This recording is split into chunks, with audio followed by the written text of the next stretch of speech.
Es así como aparece normalmente. Ahora pasa otro. ¿Cuántos puede haber en cada fosa? Vale. Si vamos... Aquí en Miner estamos viendo un número, no hay un patrón de... En una tenemos 1, 2, 3, 4, los hay de 15, los hay de 12. Aquí tenemos 4 ahora mismo, 4 cuerpos. Y lo que se conservan, bueno, en relación a la vestimenta, se conservan los tejidos, que no se ha descompuesto, como por ejemplo las camisas, Sí, y por ejemplo la suela de los zapatos que se pueden ver aquí, dos suelas que tenemos ahí conservadas. Y también los objetos que llevaban encima, pues por ejemplo aquí nos ha salido una mina de lápiz que está por aquí, pero desde ahí no la vais a poder ver.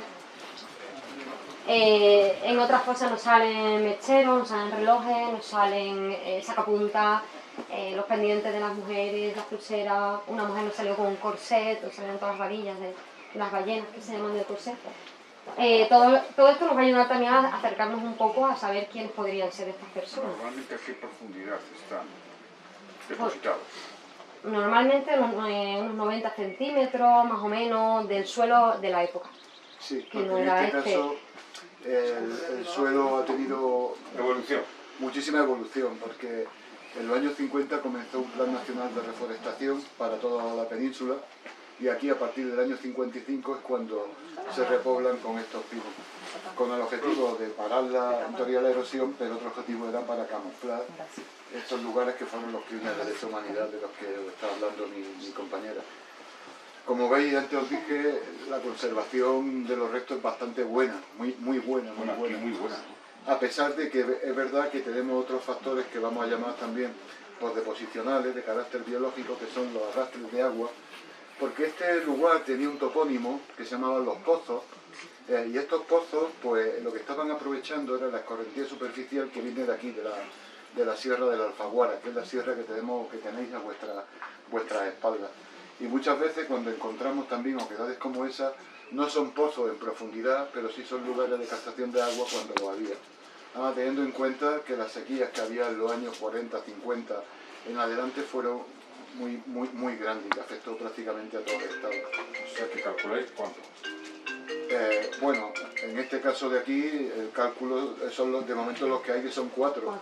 Si después, cuando empecemos a sumar... No, digo, en aquel entonces, ¿a cuántos los...? Ah, bueno, este es el estrato posterior al 36, que sea de los 50 años 50. centímetros o así. Depende de la zona. Principalmente es un estrato que está formado por restos bióticos, tanto las acículas de los pinos, piñas, restos de escorrentía, y depende de la zona de barranco en la que estemos, es más grande o más pequeño. Sí, porque la topografía original no es igual en toda la zona del barranco, ¿no? En fin, el caso es que, como ha dicho mi compañera, lo normal es que no estén a más de 1 metro de profundidad, que era el trabajo, porque aquí la cuestión no es que venían y lo asesinaban y lo enterraban inmediatamente, no. Aquí lo que venían eran esas escuadras negras, o la guardia de asalto, o los militares, o guardia civil, ¿no?, que los asesinaban, como hemos dicho antes, generalmente con disparos en la cabeza, y se quedaban aquí tirados.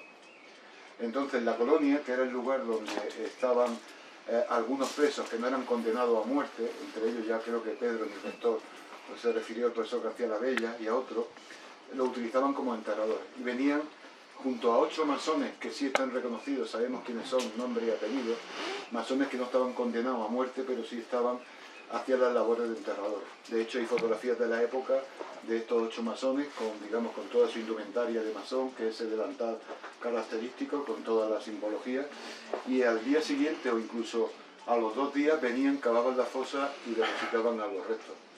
Aquí la suerte que tenemos es que son 4 y están bien depositados, ¿no? No como otra fosa que habéis visto, que están totalmente revueltos, claro.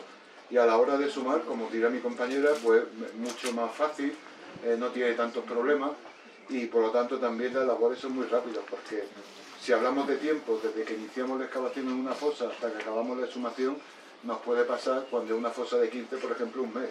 No hay quien nos lo quite, pues porque el trabajo tiene que ser muy meticuloso, como podéis imaginar. Todos estos restos que ya estaban llenos de sedimento, hay que limpiarlos con unas herramientas muy finas, muy precisas.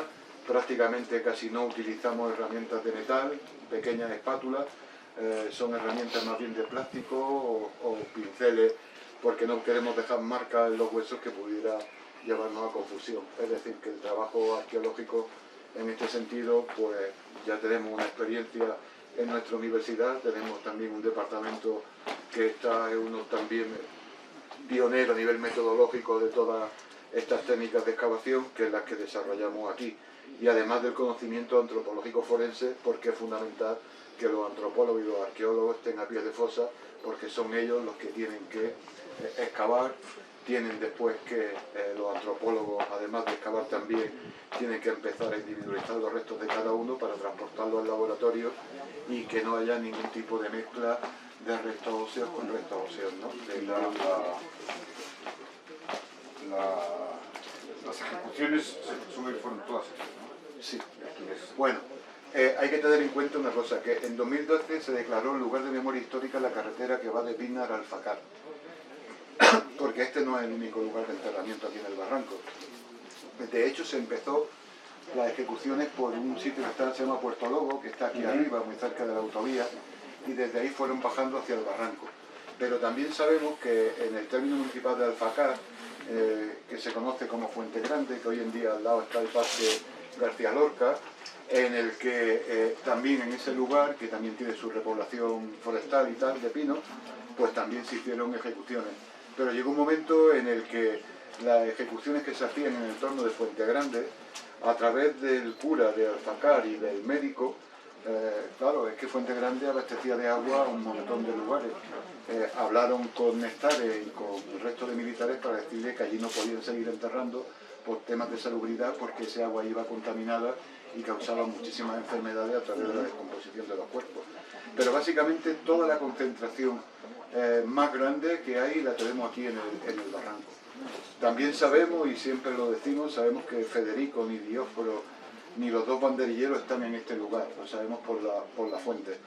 Tampoco sabemos exactamente dónde está su paradero, aunque nosotros estamos haciendo prospecciones, hoy hemos continuado con la que habíamos empezado ya el año pasado, pero desconocemos realmente cuál es su paradero, porque hay tantas hipótesis y todas son tan confusas que a veces, digamos, el imaginario colectivo nos lleva a muchas confusiones que desde el punto de vista científico... Pero descartáis que esté aquí. Aquí no está, con toda seguridad. A partir del testimonio que hace Eduardo Molina Fajardo. Eduardo Molina Fajardo era un periodista del diario Patria, camisa vieja, es el padre de mi compañero de departamento Fernando Molina González, catedrático de prehistoria, que él siempre trató de exculpar a la falange de la muerte de Federico, teniendo en cuenta que, como sabéis, él estaba en casa de los Rosales, que eran falangistas como él, y él intentó, tanto Pepiniqui, que como le llamaban a uno de los Rosales, como el otro hermano, intentaron a través del gobierno civil, que estaba el genocida comandante Valdés, ¿no?, de librarlo de lo que sabía que le iba a pasar. Y no fue posible. De hecho, lo detienen en casa de los Rosales y lo traen aquí sin ningún tipo de juicio previo, y son estas escuadras negras que estaban formadas básicamente, no eran ni militares, a veces ni falangistas, eran pues gente de gatillo fácil y de ideología pues como la que por desgracia cada vez nos está acercando más en nuestro país, ¿no?, a la extrema derecha, que ya da pánico y pensar en que estos lleguen alguna vez al poder, ¿no? Entre otras cosas por la negación, ¿no?, de la realidad, de la historia, ¿no?, De la ciencia. y de la ciencia, exactamente. Así que bueno, Laura puede seguir en que yo te haya interrumpido un poco para explicar el proceso de exhumación, ¿no?, y de transporte hasta el museo. Bueno, como veis, se mantienen exactamente igual que los depositaron aquí. También lo que estamos viendo aquí en el barranco es que no los arrojaban a la fosa, no los tiraban o no caían los cadáveres o los mataban. O sea, que los mataban cerca de la fosa por la acumulación de munición cerca, y también porque no aparece aquí dentro. Y una vez que lo asesinaban cerca, lo depositaban de cierta manera, simplemente para hacer una especie de puzzle para que quepan todos en la fosa, no por otro tipo de motivo. Entonces, como veis, están colocados de cierta manera. Todos los 4 que hay aquí están boca arriba. Aquí veis que hay 1, 2. Debajo de este hay otro cráneo ahí. Lo que pasa es que no se ve muy bien porque está justo debajo del que tenemos aquí encima. Y aquí justo tenemos otro cráneo Otra que pegado tiene aquí, todo sí. el cuerpo. Viene hacia aquí. Este tiene todavía de patos, ¿no? Sí, bueno, eso solo lo sé. Sí, claro. Sí, del que está aquí. Bueno, veis que los cráneos presentan muchas fracturas. Estas fracturas son perimortem, son del momento de la muerte, seguramente tengan relación con los disparos. Lo que pasa es que hasta que no lo estudiamos en el laboratorio, no lo reconstruimos, no podemos ver si efectivamente son producidos por disparos o algún tipo de golpe, o hay que estudiarlo detenidamente. Aunque aquí sí que vemos un orificio de entrada, que lo podéis ver justo aquí, en el parietal derecho, y es lo que podemos ver en estos cuerpos ahora mismo. Los demás vemos que hay fracturas, pero no podemos ver ningún orificio de entrada o salida todavía, según cómo están colocados. Para exhumarlo, lo exhumamos individualmente, uno por uno, y vamos a seguir el orden inverso en el que se depositaron. Es decir, vamos a exhumar al primero, el primero que exhumamos, que sería este que veis aquí, que es el último que depositaron aquí en la fosa cuando los asesinaron. Entonces vamos en ese orden inverso. El último que encontramos en la fosa, el primero que depositaron aquí. Eso también nos va a indicar un poco pues los patrones o las formas en las que los fueron depositando, cómo los fueron colocando, luego lo analizamos detenidamente con las fotografías y nos da información sobre cómo fue ese proceso, ese momento en que los enterraron. Por ejemplo, en la fosa en la que aparecieron 15 personas, el niño estaba... lo habían depositado el primero de todo y luego habían puesto encima todo el resto del cuerpo. Eso también está indicando algo. Son hipótesis que tenemos, tampoco podemos decir a ciencia cierta por qué pensamos eso, ¿no? Normalmente, o sea, nosotros creemos que pueden ser porque para no verlo tanto tiempo, poner los otros cuerpos encima y así lo ven menos tiempo posible. Es una hipótesis, no queremos decir que sea así realmente, lo que parece que fue así. Y nada más, ahora mismo también podemos ver un poco pues, el sexo, la edad, nos podemos acercar a algunas patologías que se pueden ver en estos cuerpos, pero bueno, luego ya en laboratorio, como habéis visto, cuando ya se estudian una vez limpios y ya se trae toda la información de ellos. De los 132 cuerpos que hasta ahora que habéis exhumado, ¿cuántos hombres y cuántas mujeres? 32 mujeres. 32. El resto mujeres. Sí, era una proporción muy importante. Sí, hay bastantes mujeres, sí, faltan algunas, sí. Y también lo curioso es que las mujeres están en fosas separadas de los hombres, excepto en una, que hay 8 mujeres y 3 hombres, pero el resto sí están separadas en fosas, ellas solas y ellos solos. Eso también es curioso. El caso de las 12 costureras, bordadoras que aparecen en una sola fosa, en el piso arriba los dedales, los pendientes, anillos, ¿no? de esas personas. Bueno, pues si queréis preguntar ahora estáis a tiempo. Aquí tengo un montón de gente para responder. Sí. Sorprende la cantidad de gente joven. Sí. Una alegría. Sí, pero sobre todo verlos trabajar un día a día, que es lo más importante. Es de verdad muy Que es bonito. cuando ves al ver equipo, tanta gente joven, cada uno en su sitio, en el laboratorio, aquí, Es maravilloso. Pero vamos, es bien comprensible que para un arqueólogo absolutamente duro.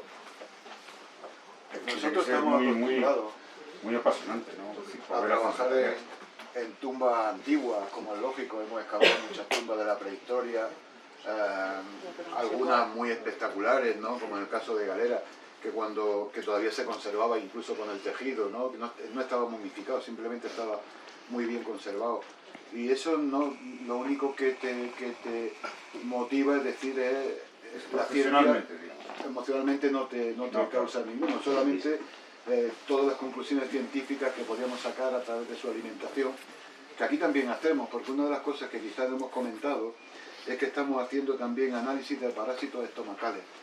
El análisis de parásitos estomacales también es muy importante. Cuando el cuerpo se descompone, el intestino y demás, los parásitos que hay que se pasan a los sedimentos se conservan, prácticamente se fosilizan.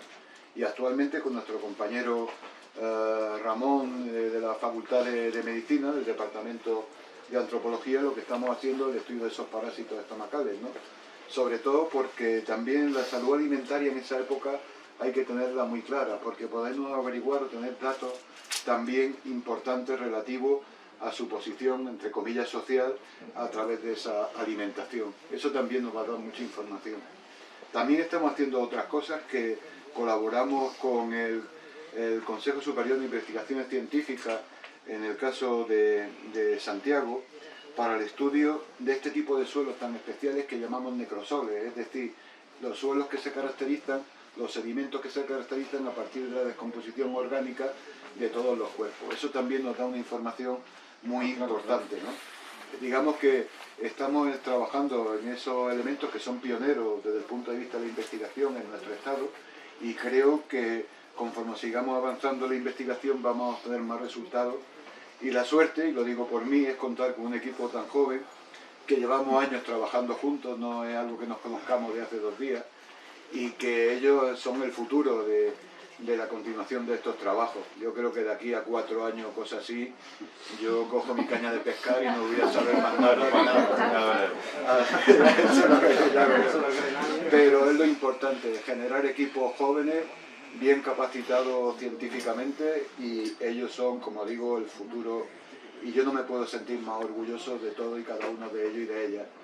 Y lo tengo que decir aquí en público, pues porque por ellos que están y por los que no están, porque también estamos trabajando en el Cementerio de la Salud en Córdoba. Este año hemos tenido que partir el equipo por estas necesidades, y desde luego también los traigo ellos aquí a la memoria, y es decir que ya tenemos muchos años de experiencia, y creo que todos estamos muy capacitados y capacitadas para resolver problemas de esta naturaleza. Lógicamente yo en mi caso he tenido que dejar otras líneas de investigación a las que me dedicaba desde hace 15 años que comencé con la Asociación Granadina de Memoria Histórica como único arqueólogo. O sea, yo era el único que hace ya 15 años se dedicó a esto, y desde ese momento que empecé solo, hoy en día tenemos un equipo de 14, 15 personas, que eso es para mí el mayor éxito profesional, de verdad. Un aplauso para ellos.